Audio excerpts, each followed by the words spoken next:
Hey everyone, Pete again, and today I wanted to take you all behind the scenes in Sanctum. This is a map that Karmaplex and I collaborated on. I will say that Karma probably did 90% of this map.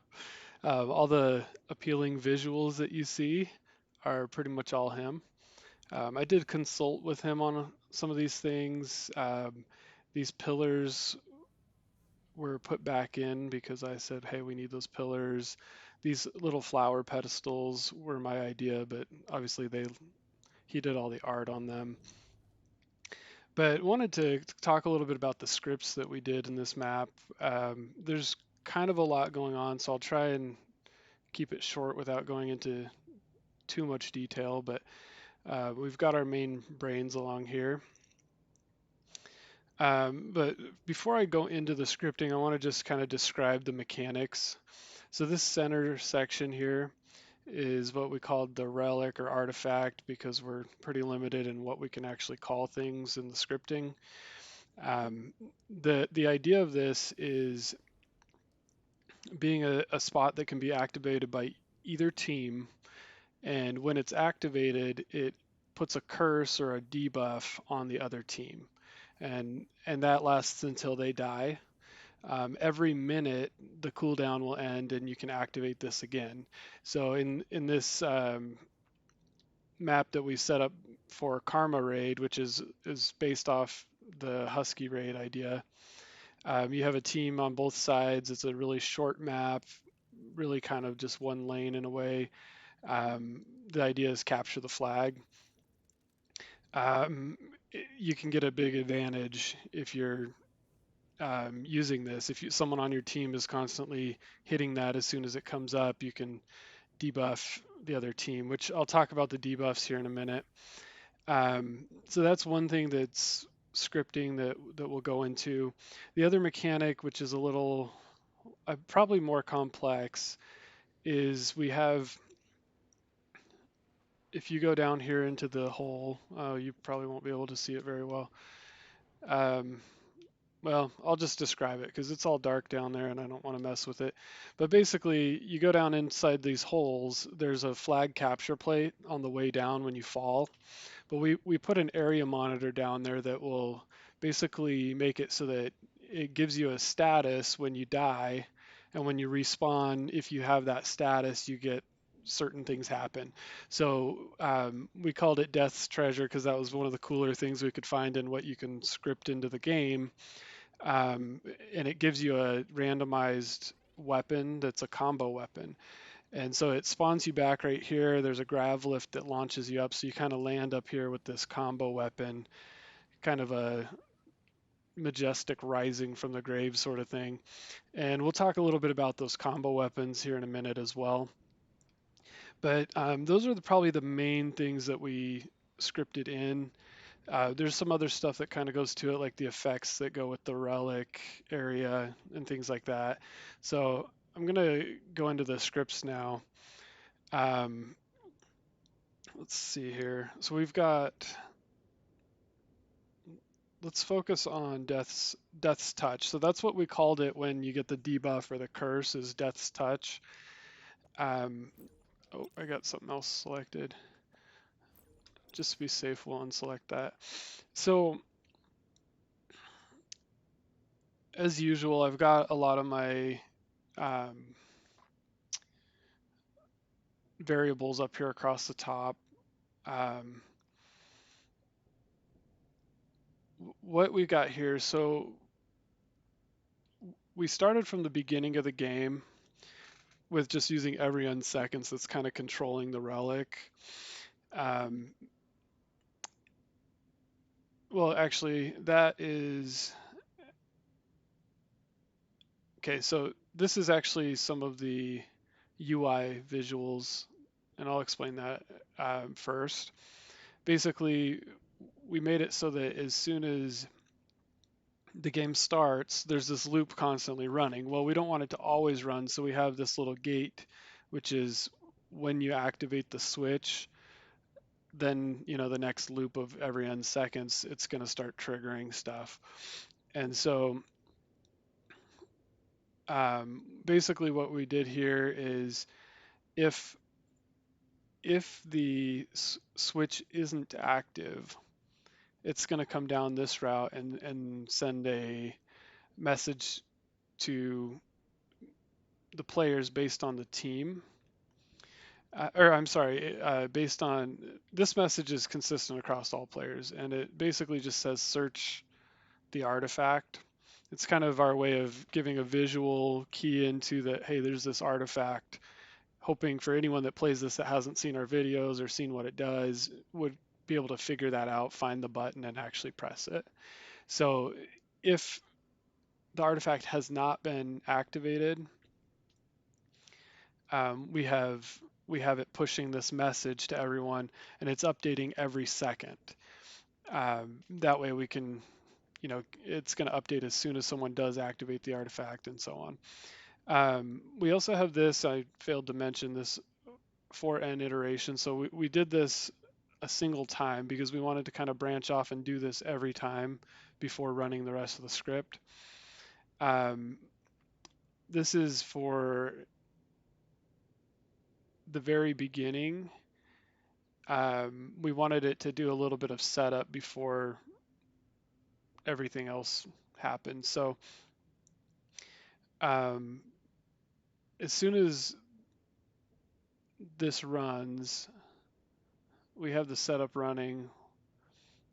If it's in the setup mode, which is just a variable that we set, or sorry, if it's not in setup mode, then it's going to go ahead and set setup to true.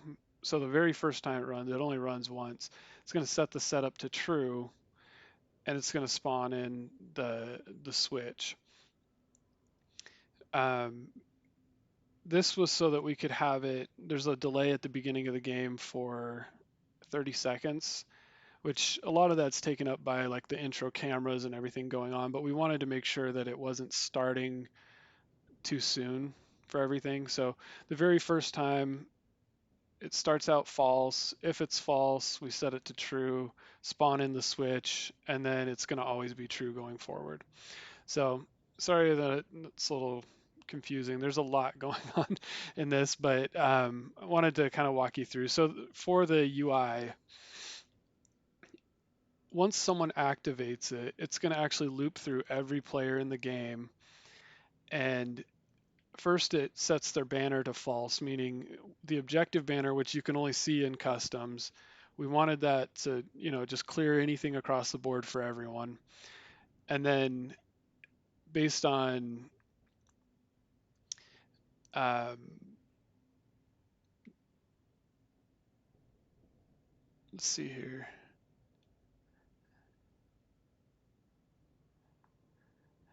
So based on the next part, I'm sorry. So we have a timer, and this is kind of unique. I haven't really seen much of anyone do this before, but basically every second we're updating it. So we could use that as a timer and a countdown. So the team that gets cursed actually gets a countdown showing how many seconds until the artifact comes up again. We wanted to give them a slight advantage of knowing right when it would be so that one team doesn't just constantly dominate. Kind of gives that visual cue. For the opposing team, so we'll kind of get to it here in the logic, but the opposing team gets a message that says, I forget the exact wording, sabotage enemies. It was the closest thing we could do to kind of confirm that, hey, your team sabotaged them and cursed them. So what we're doing is we're updating the timer so that we're minusing one every time so that when it comes to that point, we can um, have the timer show correctly.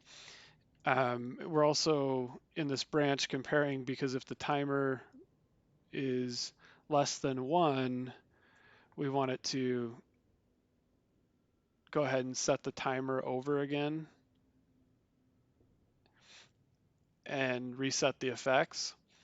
So basically, once we get to the end, we want it to reset itself. If it's not though, then we come down here where we're um, taking the curse team, getting all the players from the curse team, and then we're going through and executing, giving them the timer. So it says wait 60 seconds, wait 59, wait 58, and so on down.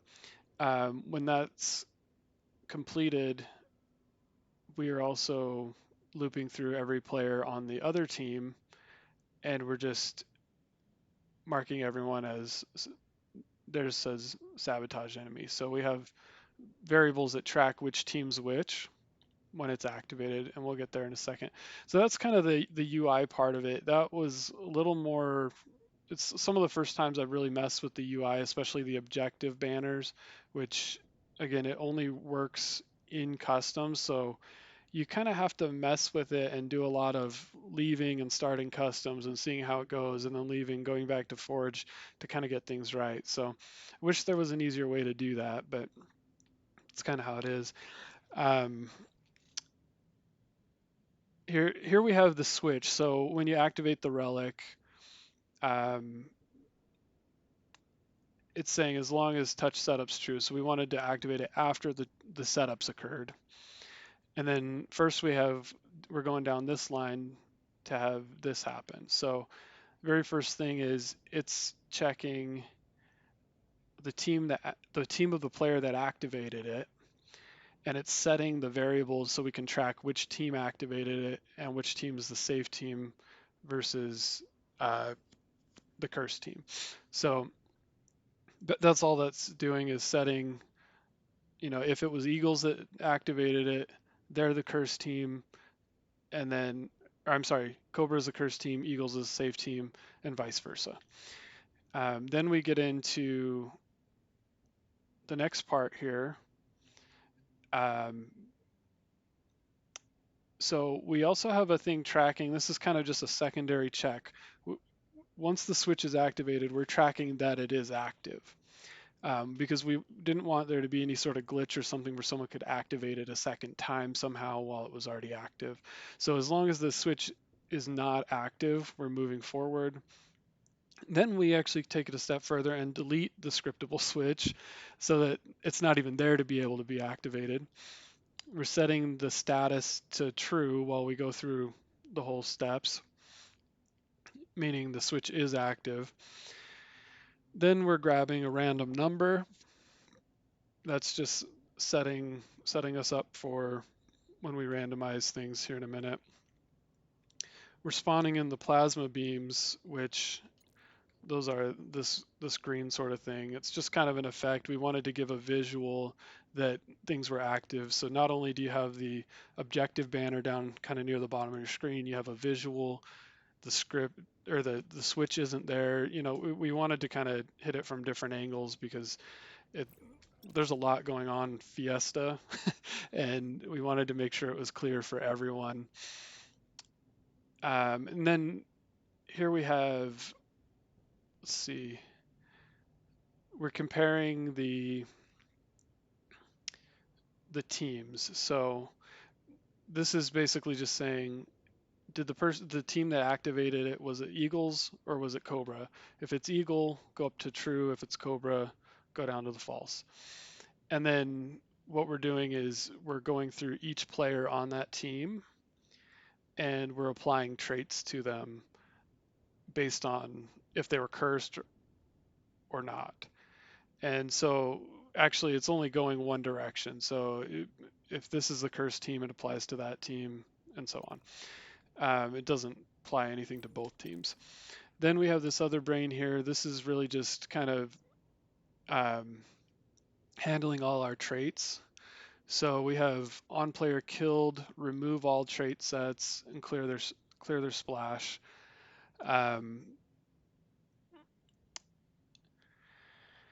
And then we have our traits. So this is the randomized curses, and we thought this was super interesting. We tried to make it so it wasn't too much that you couldn't play the game and enjoy it, but still have it be like kind of annoying. So we have the first one, which we call peanut butter, because it feels like you're playing in peanut butter. Your gravity is really low, your movement speed is halved and your jump height is halved. So, and it's kind of funny the way we set it up. You kind of like you're moving slow. If you jump, you almost like hover in the air. Um, we wanted to make that so you're a little bit easier target while you're cursed with that. Then we have shield recharge has gone down, and vampirism. So basically, your shield doesn't recharge. You have to shoot other players and actually do damage to them to get your shield back. So that was one of them. That one's not quite as obvious because of the chaos going on in the game, but it's there. Then we have one where we remove your shield HUD and your motion tracker, just kind of blind the player to some of the key things that help during the match. This one is your weapon switching speed is halved and your reload speed is halved, just to kind of hit it from that angle. And then your sprint and jump are taken away on the last one. So normally you're not going to have these more than once unless you're able to live through that entire minute and the other team activates it again, so you might get a second curse because these last until you die. And if you get 2 or 3 curses, it starts to handicap you significantly. And then this is the apply traits event. So we're passing in the player.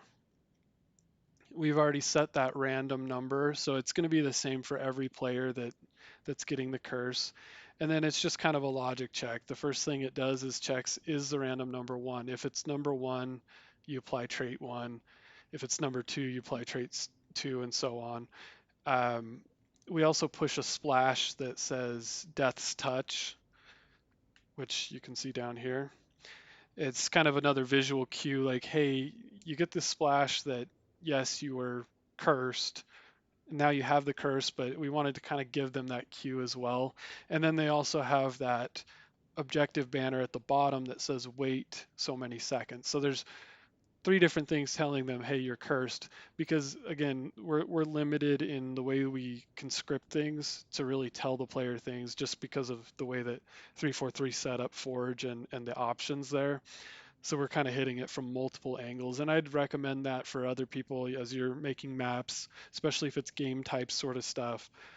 Do your best to try and give the players visual things that cue in, like, hey, something's happening, from multiple different angles, because we can't just write it on the screen. Like, we can't say, hey, you're cursed. I wish it was that easy.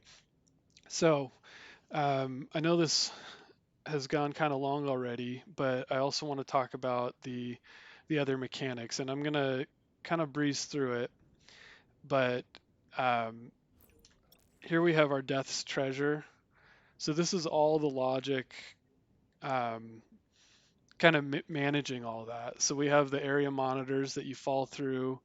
It's giving you on an object scope level, so it's assigning it to your player that you're being given treasure, and it gives you an additional respawn penalty. So you have that penalty. You go in for the weapon or you go in to capture the flag, you have to wait longer to actually come out of it. So there's a little bit of a trade-off. So when the player's killed, which happens immediately when you fall down that hole, we remove all trait sets, clear the splash. We're going through, and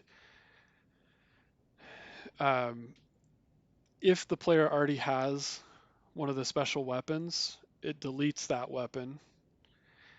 Um, and then it goes into as long as they're being given treasure, it hits this one, which is change spawn. So change spawn, let me see where it's at. I think is it down here?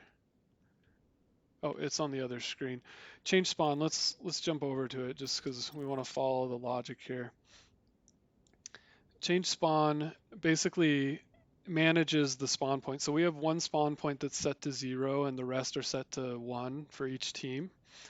That 0 spawn point only spawns in during this change spawn point phase. So we actually block the other players from spawning on the team. While that spawn point pops up, we make sure that the player has actually spawned and they'll go to that spawn point because it's set at 0. It's like the primary spawn point. As soon as they're spawned, we remove the spawn point so it doesn't exist. So any other players that might have died right around that same time, they're just spawning in the normal spawn points. It's kind of the logic behind it. So that's what this is doing, is just kind of changing the spawn. It's checking which team it is to make sure that it's um, doing the right team side. Let's see here. We have some logic for if it's forge mode or not for testing. But what I did is I waited to block all players for the duration, almost the whole duration of how long they're going to have to sit and wait for their respawn, because I didn't want other players to be sitting for like 5-6 seconds while I'm trying to manage all that. So for custom play, it's 11 seconds that you have to wait before you respawn. So at 10.9 seconds, that's when I actually block it for all other players, do everything I need to do so I can kind of manage all that with minimal impact to anyone else on the team that might have died. And then, so you can see on that, we take that team, we're going through every player, blocking the respawns. Then we're setting that specific spawn point enabled, unblock the respawn for just the player that died.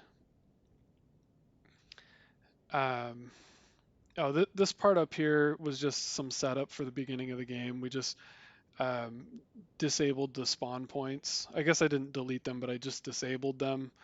Um, and we deleted the effects and the switch from the beginning. So just to kind of manage that and have it all ready to go. Let's jump back to the other one here, kind of follow all the logic that was going on. So we had change spawn. So now everything's set up for that player to spawn in and have something happen. So the first thing here on player spawned, we check, are they being given treasure? If yes, we're going to run the reset spawn. So that's back over here. Let's just look at what that does. So they've already spawned in at this point. So now we're setting the spawn point that they spawned in on to false. We're deactivating it. And then we're unblocking spawn points for the rest of their team. So just kind of what I've already described. And then, so that was reset spawn here. Then we set their status of being given treasure to false. And we set their status of if they have treasure to true. Because we're tracking like the different players that have the special weapons. When you're in the game, if you notice, if you try and just drop that weapon, it just disappears, because we didn't want players like jumping down there and farming weapons over and over to like kind of farm weapons and give them to their team members. It probably doesn't make that big of a difference in the end, but if you try and drop the weapon, it disappears. However, if you die with the weapon, it'll fall on the ground. I tried to script something that would stop that, but for whatever reason, it was maybe a bug or something. I couldn't get it running, so we just kind of moved on from it for the sake of time. But then we have the action of actually giving them treasure. So let's see, give treasures down here. So we run this script, which is called save wep, which is down here. So we're actually saving the weapon that the player's currently holding when they spawn in, because I want to delete that as soon as we give them the new weapon. That way we don't just have like weapons dropping on the ground when they spawn in with a new weapon. It's just more of for the experience sort of thing. We grab a random number and we set it to a variable. Here we're going to go through, before we delete the weapon that they were holding, we go through and get the random weapons. So the combinations, Karmaplex and I spent a lot of time, probably like an hour and a half one day, just going through my weapon randomizer script going.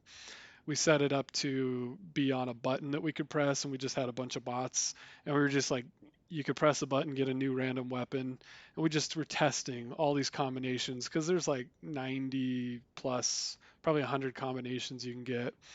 Um, Wanted to just kind of get an idea of what weapons would be not super overpowered, not super underpowered, but something that maybe is a little better than your average power weapon.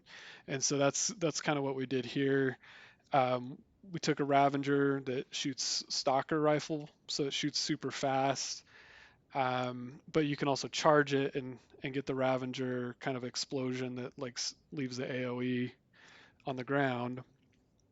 Assault rifle with the flex fire sniper. So this is probably the most OP weapon we have, but it only has 20 shots, and that was another factor we were looking into is um, do they have like insane power and a ton of ammo? A lot of the ones that are a little more powerful have less ammo. So in this case, 20 shots, the reticle's huge, so you can hit almost every shot as long as you're even looking in the player's direction.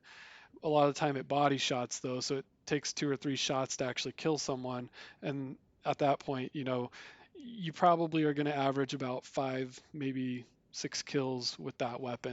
And that's kind of what we were going for. Some of these other ones that are a little underpowered compared to that have a little bit more ammo, so we tried to keep it balanced. Um, we have the assault rifle that shoots pinpoint needlers, so it actually will lock onto players, shoot a bunch of needlers, and if you do it right, you can get a lot of kills with that. Then we also had the plasma pistol that shoots impact commando bullets. So um, we're going to give them the randomized weapon. And let's see, where were we at? Down here. Yep, give treasure.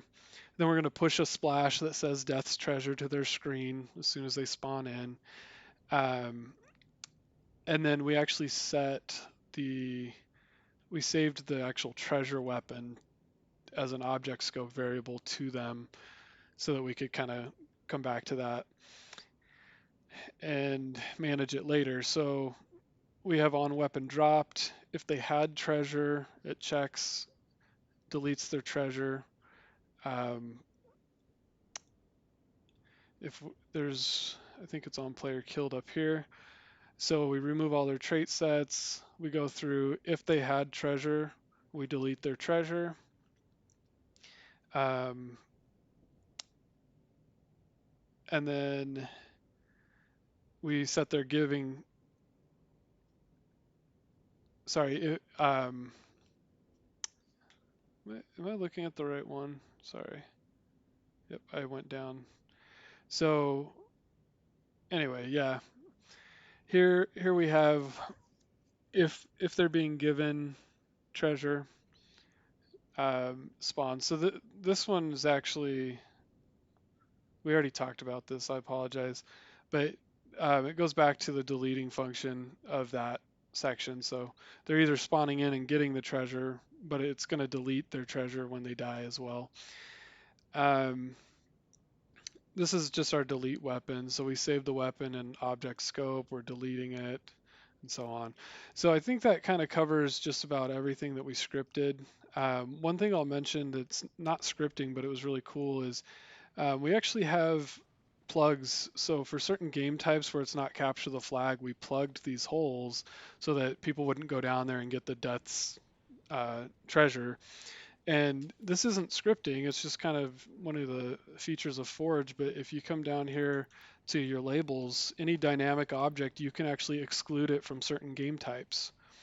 So we have it where this plug is going to spawn in every time unless it's capture the flag, and then it doesn't spawn in. So sometimes using scripting is overthinking things. It may be a feature already built into Forge. So yeah, I think that's just about it. I hope you guys, if you've played this, I hope you liked it. Karma and I had a lot of fun playing it, fun testing it. We played so much of it with like three or four bots on each of our teams and just played against each other, and it was a lot of fun. And so hopefully you learned something from this. I have another game mode that I'm going to be talking about here in the near future, which is Splatter Monkey, which you may remember from some of the other older Halos. I'm just wrapping it up, doing testing on that now. So we'll talk more about game modes and how we script game modes when we get to that. But sorry this ran a little long. We're right at about 30 minutes, so I'm going to go ahead and end. But hope you enjoyed this. Thanks again for all the support, everyone. And as always, have a good day.